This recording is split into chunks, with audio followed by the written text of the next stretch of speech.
अस्सलाम वालेकुम व्यूअर्स, कैसे हैं आप जी। तो मेरा रबर प्लांट का ये जो पौधा है ये डाई हो रहा है। ये देखिए, इसके लीव्स भी कुछ इस तरह से बर्न हो रहे हैं साइड से गर्मी की वजह से।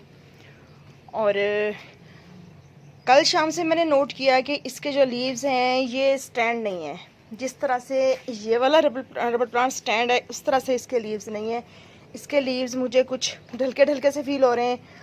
और आई होप कि ये अब इस स्टेज पे है कि इसको थोड़ा कवर करने की कोशिश की जाए, इसको बचाने की कोशिश की जाए ताकि ये सरवाइव कर जाए।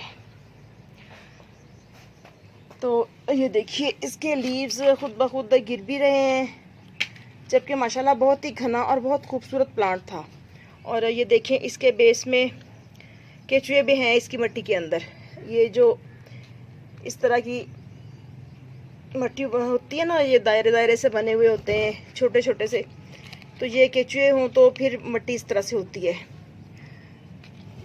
तो अब इसको मैं किस तरह से सेट करने की कोशिश करती हूँ, चले मैं आपके साथ शेयर करती हूँ। और बहुत ही खूबसूरत और बहुत घना प्लांट था, बट अब इसकी हालत बहुत ही नाजुक हो रही है।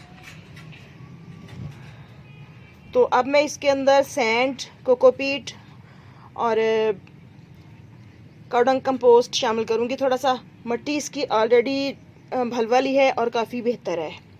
और इसकी ऊपर से कटिंग उतार के तो लगाने की कोशिश करती हूँ कि अगर प्लांट सर्वाइव नहीं कर पाया तो शायद कटिंग मेरे पास सर्वाइव कर जाए। इसकी मिट्टी निकालेंगे और इसका रूट बाउल निकालेंगे। और जिस मिट्टी में मैंने इसको शिफ्ट करना है उसमें मैंने ली है ये कोकोपीट, सैंड और 20% इसमें मैंने काउडंग मैन्योर डाला है, और बाकी जो भल वाली मिट्टी होती है वो वाली ली है। और कटिंग लगाने के लिए मैंने ये जस्ट कोकोपीट ली है, क्योंकि कोकोपीट में जो रूटिंग है बहुत इजीली स्टार्ट हो जाती है तमाम प्लांट्स की।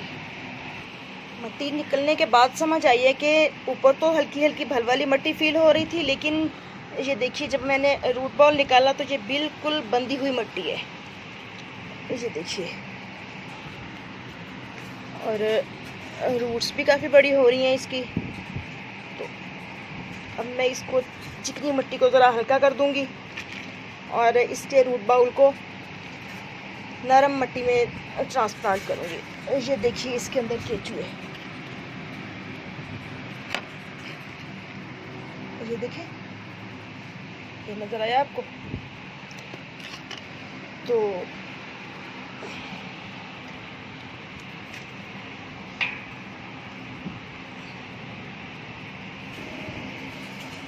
ये देखिए, एक केचुआ ये रहा इसके साथ।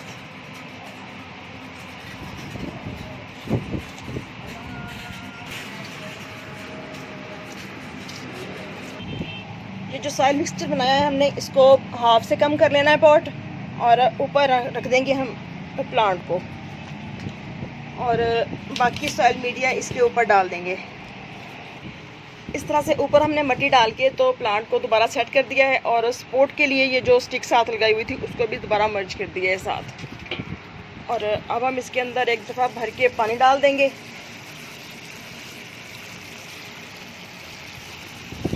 मिट्टी हमें ऐसी चाहिए इस प्लांट के लिए कि जिसके अंदर से थोड़े से टाइम के अंदर ड्रेनेज होल से जो पानी है वो निकलना शुरू हो जाए। तो केचुआ था वो मैंने दोबारा इसके अंदर डाल दिया है। प्रोपोगेट करने का दूसरा तरीका हम ये देखेंगे कि इसको 6 से 7 इंच की कटिंग लेंगे इसकी, इस तरह से ले लेंगे।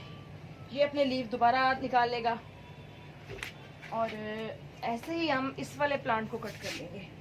इसकी हाइट तकरीबन 3 फुट हो चुकी है, तो बहुत ज़्यादा हाइट वाले प्लांट्स नहीं चाहिए मुझे, इसलिए मैं इस प्लांट को भी कट कर लूँगी और इसको प्रोपोगेट करेंगे फिर।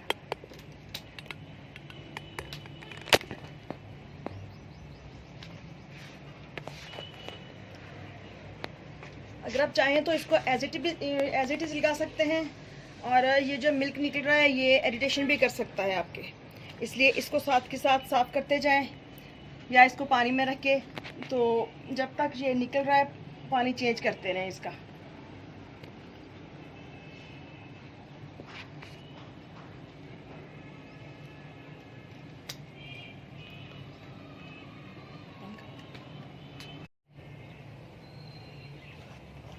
और ये वाला जो स्टेम है इसका, इसको यहाँ से इसका सैप साफ़ करेंगे हम, और इसको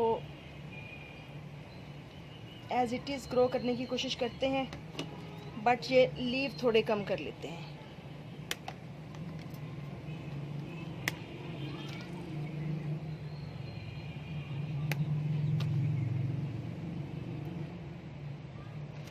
तो इसको ग्रो करने के लिए इस वाले पॉट में मैंने ये देखें, ये बिल्कुल लिया है कोकोपीट। तो इसके अंदर हम इसको तकरीबन 1.5 से 2 इंच तक प्रेस कर देंगे अच्छे से, और इसके अंदर पानी ऐड कर देंगे। और ये जो लीव्स हैं इनको इस तरह से बिल्कुल, ये देखिए जैसे मैंने ये वाले लीव्स रखे हैं इस वाले प्लांट के वाटर प्रोपोगेशन के लिए, तो इनको भी हम इसके अंदर रख देंगे। तो इजीली इसके अंदर भी इसकी रूटिंग स्टार्ट हो जाएगी, कोकोपीट के अंदर और पानी के अंदर भी। तो जैसे ही ये फिर रूटिंग बन जाएगी इसकी, तो इनको हम मिट्टी में शिफ्ट कर देंगे।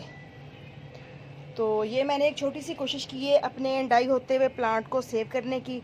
आई होप कि मैं सक्सेसफुल हो जाऊंगी इंशाल्लाह। तो इजाज़त दीजिए, इंशाल्लाह फिर मिलते हैं किसी नेक्स्ट वीडियो में नेक्स्ट टॉपिक के साथ। दुआ में याद रखिएगा और चैनल को सब्सक्राइब ज़रूर कीजिएगा। अल्लाह हाफिज़।